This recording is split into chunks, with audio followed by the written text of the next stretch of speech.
Hello बच्चों, let's see the question. ABC is an equilateral triangle with O as its center. F1, F2 and F3 represent three forces acting along the sides AB, BC and AC respectively. If the total torque about O is 0, the magnitude of F3 is, here we have given a diagram with four options. Now to answer this question, first we will discuss here the key concept, and here the key concept will be torque, which is given as force into perpendicular distance.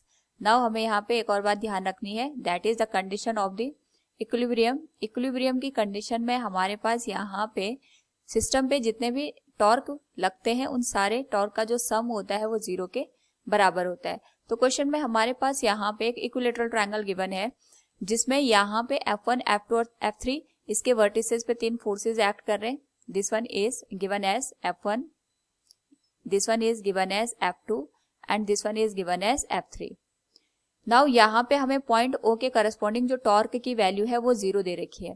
तो यहाँ पे हम अगर बात करें, हमारे पास जो F1 के करस्पॉन्डिंग टॉर्क प्रोड्यूस होगा O पे, उसको हम τ1 कंसिडर करते हैं. F2 के करस्पॉन्डिंग जो टॉर्क होगा वो τ2 और F3 के corresponding τ3. So we can say, क्योंकि यहाँ पे हमारे पास जो नेट टॉर्क की वैल्यू होगी वो 0 के बराबर होनी चाहिए अकॉर्डिंग टू द क्वेश्चन. ये हमें दे रखा है क्वेश्चन में. इसका मतलब ये होगा टॉर्क 1, टॉर्क 2 और टॉर्क 3, इन तीनों का जो वेक्टर सम निकल के आएगा that will be equal to 0. Now अगर हम टॉर्क की बात करें, it is given as cross product of force and perpendicular distance. तो हम यहाँ पे देखेंगे जो O है इसके करस्पॉन्डिंग हमारे पास जो परपेंडिकुलर डिस्टेंस आएगी ये D के बराबर आएगी. F2 के करस्पॉन्डिंग भी जो परपेंडिकुलर डिस्टेंस आएगी ये D के बराबर आएगी एंड F3 के करस्पॉन्डिंग भी D के बराबर आएगी. क्योंकि इक्विलेटरल ट्रायंगल है इसीलिए हमारे पास यहाँ पे जो परपेंडिकुलर डिस्टेंस है with respect to the point O that will remain same and इसकी वैल्यू हमने D के बराबर यहाँ पे लिख दी.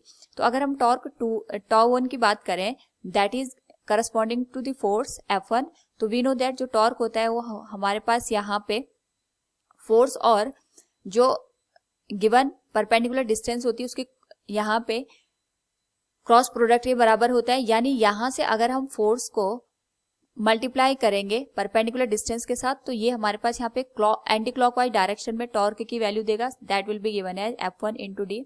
एंटी क्लॉकवाइज डायरेक्शन के टॉर्क को हम पॉजिटिव लेंगे यहाँ पे. इसी तरीके से जो हमारे पास F2 है इसके करस्पॉन्डिंग अगर हम F2 से डिस्टेंस D को ऑब्जर्व करते हैं तो ये भी एंटी क्लॉकवाइज डायरेक्शन में आएगा. That is given as F2 into D plus जो F3 फोर्स है इसकी डायरेक्शन कुछ इस तरीके से है.